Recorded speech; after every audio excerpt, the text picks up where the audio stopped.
ঘটনা মানে আমি যেটা শুনেছি সোমবারের দিন ওদের একটা মুদিখানার দোকান থাকে, মুদিখানার দোকানে আমি মাল কিনতে আসি, তো সেখানে দেখতে পাই যে দোকান বন্ধ। তো আমি জিজ্ঞাসা করছি এবার দোকানটা এখন বন্ধ করে দিল কেন? তখন একজনের মহিলা বললেন যে ওদের বাড়িতে ওদের বউটা কারেন্টে শক করেছে, তো ওরা নিয়ে হসপিটাল নিয়ে গেছে। বাস আমি দ্বিতীয় কোনো কমেন্ট না করে বাড়ি চলে গেলাম। তারপরে কিছুক্ষণ পরেই 12টা, সাড়ে 11টা 12টার সময় শুনলাম নাকি মারা গেছে।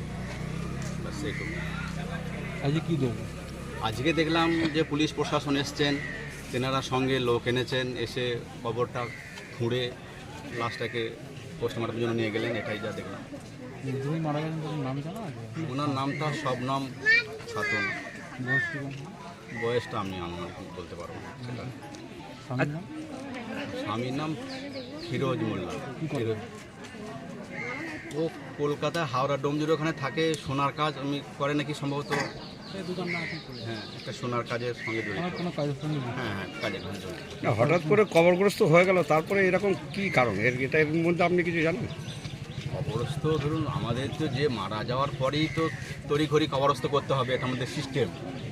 তো কবরস্থ হয়ে যায় মঙ্গলবার জোহর পর, তো হয়ে যাওয়ার পরে বুধবারে সকালে শুনতে পাওয়া যায় যে কবরটা নাকি খোঁড়া হয়েছে, খুঁড়ে লাশটা মানে নিয়ে যাওয়ার চেষ্টা করা হয়েছিল, সেখানে লাশটার গায়ে কাপড় নেই। তো গ্রামবাসীরা যারা আশপাশে ছিলেন আর কি, তারা সেটা দেখেছেন, আমি দেখিনি স্বচক্ষে। তো দেখার পরে তারা আমাদের যারা ধর্মগুরু আছেন তাদের সাথে পরামর্শ করেছেন, তারা বলেছেন যে যেহেতু মহিলা, ওটাকে অন্য কারো আর দেখার শিখ হবে না, সঙ্গে সঙ্গে ওটাকে মানে উপরে কাপড় চাপিয়ে দেওয়া হোক এবং ওকে মানে কবরস্থ পার করে দেওয়া হোক। এরকম কি করা যায় যে একবার কবর দেওয়ার পরেতে আবার নিয়ে যাওয়া হয়, এরকম করে করা যায়? আইনে আছে? এবার ইসলামিক আইনে না থাকলেও ভারতীয় আইনবিধি অনুযায়ী থাকতে পারে। হ্যাঁ, সেটা ভারতীয় আইনকে আমাকে সম্মান জানাতে বাধ্য হতে হবে। আমার নাম? আমার নাম হলো আলাউদ্দিন মোল্লা। কোন জায়গায়?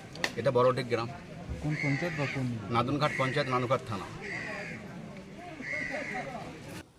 এখানে কি পুজো মণ্ডপের নাম কি এবং কি থিম ভাবনা এবারে পুজো মণ্ডপ করেছেন, আর প্রস্তুতি কতটা? আর প্রশাসন এবং জেলার নেতৃত্ব বা যারা উদ্যোক্তা আছেন আরও যারা, তারা কেমন সহযোগিতা পান আপনারা? আমাদের দুর্গাপুজো এবার হচ্ছে 65তম বর্ষে পা দিল।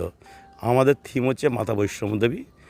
আর বাজেট নিয়ে বলার কিছু নেই। থিম প্যান্ডেলে বা আমাদের ক্লাব পুজো প্রাঙ্গণে যে অনুষ্ঠানগুলো হয় তাদের কোনো একটা বাজেট থাকে না। আমরা নেমে পড়ি, আমাদের মেম্বাররা প্রচণ্ডভাবে সক্রিয় এবং আমাদের যিনি বিধায়ক মাননীয় খোকন দাস মহাশয়, ওনারও সম্পূর্ণ সহযোগিতা পাই। আর পুজোর ব্যাপারে প্রশাসনিক সহযোগিতা না পেলে এত বড় পুজো আমরা এখানে করতে পারতাম না। প্রস্তুতি কতটা এগুলো? প্রস্তুতি 85% এগিয়ে গেছে, আর 15% বাকি আছে। এবারে থিম ভাবনা কি আছে? এই তো মাতা বৈষ্ণব দেবী। কেন বৈষ্ণব দেবী রাখা হবে? দেখুন, অনেকটা উঁচু পাহাড়ের মধ্যে 18 কিলোমিটার হেঁটে মাতা বৈষ্ণব দেবী, তারপরে 6 কিলোমিটার হচ্ছে ভেরোনাথ। অনেক বয়স্ক মানুষ, অনেক গরিব মানুষ যাদের পক্ষে যাওয়া সম্ভব নয়, তাদের কথা মাথায় রেখে আর আমরা এইবার এই চিন্তা ভাবনা করেছি যে মাতা বৈষ্ণব দেবী থিমটাই করব। অনেক দূরও পড়ছে, তাদের পক্ষে যাওয়া সম্ভব হবে না, তাদের কি মাতা বৈষ্ণব দেবী ঘরের পাশেই পাচ্ছে, তাই তো? একদম একদম। অনুষ্ঠানে কী কী ব্যবহার করা হচ্ছে? আমাদের প্যান্ডেলের মূল থাকছে চট, থাকছে প্যারিস, থাকছে পুট্টি, থাকছে প্লাই, থাকছে এবং লাইটিংয়ের। আর লাইট তো আমাদের জানেন সবই আমাদের নতুনত্ব থাকে, মানে আমরা কখনো ইউজ করা জিনিস ব্যবহার করি না, একেবারেই ব্যবহার করি, সবটাই নতুনত্ব থাকে। আশাবাদী আছেন মানুষ? আশা তো বর্ধমানের মানুষই সারাক্ষণই ফোন করছে যে পাসের জন্য, যেহেতু পাস এখনও ছাপানো হয়নি, পাস নিয়ে এখনও কিছু ভাবিনি আমরা। তো আশা তো বিরাট, আমাদের চেয়ে দর্শনার্থী আশা বেশি। প্রত্যেক বছর একটা চমক রাখেন আপনাদের মধ্যে, এবারেও চমক পড়বে বলে মনে হচ্ছে? এবার আরও নতুন নতুন চমক থাকবে। আপনার নাম আর পরিচয়? সর্বমিলন সংগ্রামী সম্পাদক বিশ্বজিৎ মণ্ডল। মেয়ের শ্বশুরবাড়ি থেকে অসুস্থ আছে এই বলেই আমাদের এখানে জানানো হয়, বলে আমরা মন্তেশ্বর হসপিটালে নিয়ে যাচ্ছি, আপনারা আসুন। তারপরে ওখানে না যেতে যেতে মাঝ রাস্তায় তখন ফোন করে যে এখানে রুগীর অবস্থা একটু খারাপ আছে, আমরা বর্ধমান নিয়ে যাচ্ছি, বর্ধমানে চলে আসুন। বর্ধমানে যেতে যেতে মাঝ রাস্তায় আবার বলে যে এখানে আর হলো না, মনে হচ্ছে রুগী মারা গেছে, আমরা আর এখানে থাকছি না, আপনার বাড়ি চলে আসুন।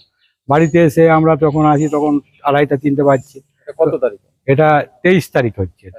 23 তারিখে এরকম হচ্ছে, দিয়ে তখন তো বিকেল হয়ে যাচ্ছে, সবে আসার পরে লোকজন জমাজমি হচ্ছে, তারপরে এসব হইচই একটা হচ্ছে, আমাদের গ্রাম থেকে লোক যায়, তা সেখানে এবার ওরা প্রচেষ্টা করতে লাগলো যে তাড়াতাড়ি করে এটা এভিডেন্সটাকে মাটি দেওয়ার ব্যবস্থা করা। তা যেরকম হয় প্রসেস অনুযায়ী আমার মেয়ে চলে গেছে, আমি সেইভাবেই আমি চুপচাপ আমার মাথা ঘুরে পড়ে যাই এবং আমাকে জল দিয়ে ঘরের মধ্যে বসিয়ে রাখে। তারপরে এরা সব ছেলেপিলেরা নানানভাবে হজ্জুতি বা ঝগড়াঝাঁটি হওয়ার পর কেউ বলছে খুন হয়েছে, কেউ বলছে এই হয়েছে, এইসব নানান রকম নিয়ে ওরা চলে। কিন্তু আমার তো পরিস্থিতি খারাপ ছিল, আমার কাছে কোনো সম্মত ওরা নিতে পারিনি।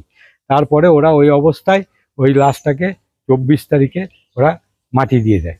মাটি দেওয়ার পরে আমরা মনকে বুঝিয়ে চলে আসি, কিন্তু আসার আগে আমার ছেলেরা যখন বলে যে ওরা যদি বিদ্যুতের শর্টকেই হলো তাহলে সেই ফ্যানটা আমরা দেখব।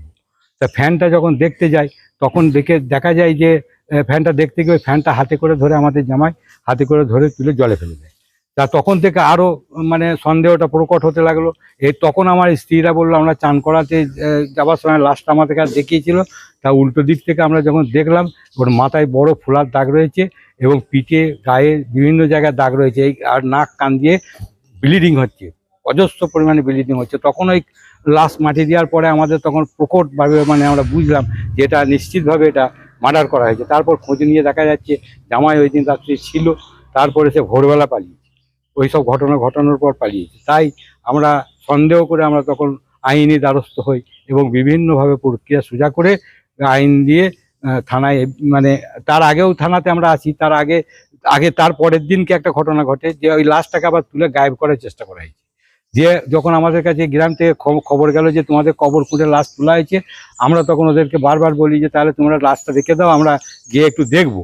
তারপরে আমরা গিয়ে যখন পৌঁছাই তখন ওরা মাটি চাপা দিয়ে দিয়েছে এবং আমাদের ছেলেরা যখন ওখানে বলতে যায় যে তোমরা একটু দাঁড়াতে পারলে না, আমাদের ছেলেদের বেধড়ক মারধর করেছে এবং তার ভিডিও পর্যন্ত আমাদের কাছে রয়েছে।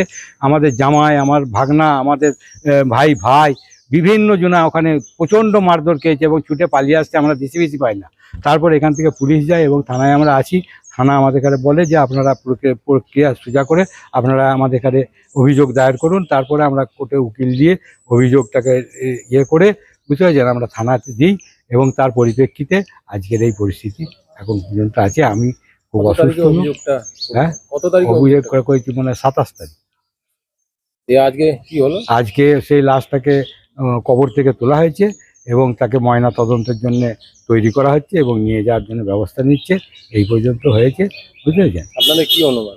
আমাদের অনুমান মার্ডার, খুন করেছে। আমি তো আগেই বললাম যে মার্ডার করেছে। ওকে এখন পরিপূর্ণভাবে বুঝে যাচ্ছে ওকে পরিকল্পনাভাবে মার্ডার করে রেখে দেওয়া হয়েছিল এখানে ফ্যানে হাতটা লাগিয়ে, যে এটা কারেন্টের শর্ট। কোনো ঝামেলা অশান্তি হতো জামাই বাড়িতে? হ্যাঁ হতো, ঝামেলা প্রচুর হতো। মেয়ে বলতো? মেয়ে মাঝে মাঝে বলতো। মেয়েটা আমার খুব শান্তশিষ্ট মেয়ে, বিয়ে পাস, 23 বছর বয়স, বুঝতে পেরেছেন? খুব শান্তশিষ্ট, আমার মুখের উপর কোনোদিন কথা বলেনি। বাপের অশান্তি হবে বলে ঝামেলার কথা একটু আধটু বলতো, খুব চেপে করতো। তবে বিশেষ করে আমরা খবর নিয়ে দেখছি প্রচুর পরিমাণে ঝামেলা হতো, মারধর করতো। আর 15 দিন 1 মাস অন্তর আমাদের বাড়ি গিয়ে থাকতো, আসতে চাইতো না। আমরা জোর জবর করে বুঝিয়ে পারিয়ে তাকে আমরা বাড়িতে নিয়ে আসতাম, এখানে পাঠাতাম, বুঝতে পেরেছেন? এইভাবে চলতে থাকে। আমরা জানছি যে সংসার ঠিক হয়ে যাবে। এখন নাকি শোনা যাচ্ছে জামাইয়ের অবৈধ কোনো জায়গায় লিঙ্ক আছে, ওদের গাঁয়ের থেকে এখন শোনা যাচ্ছে এবং তাই নিয়ে অশান্তিটা বেশি হতো। এইগুলি আমার ধারণা।